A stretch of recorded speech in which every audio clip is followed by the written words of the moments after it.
E Belin, Belin, Belin, Belin, ma voi altri sapete dove viene Belin? La parola Belin è una di quelle più famose del senese ed è quella che si conosce da tutte le parti d'Italia quando si parla da Liguria de Siena. Si sente 3000 leggende, 3000 cose, idee che Belin viene da Belenos, che viene da Dio Ballo, che viene asci da altre forme come diminutivo do Belo che serve una parte dell'intestino. Invece però se andiamo a vedere in libri di etimologia tipo un piccolo dizionario dottoso che tra l'altro qui come me andiamo a scrivere che o Belin le asci in Sunagin dove in telete de mese in telete moderna asci in l'Italia del nord.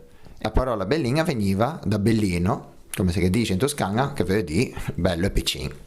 Le pecola sci che in grafia in Italia, che è una delle più recenti, le consigliò scrivere Belin con due L invece che una. Spero che questa informazione vi sia piaciuta, se che documenti e lasciali, iscrivetevi al canale e veniamo a prova.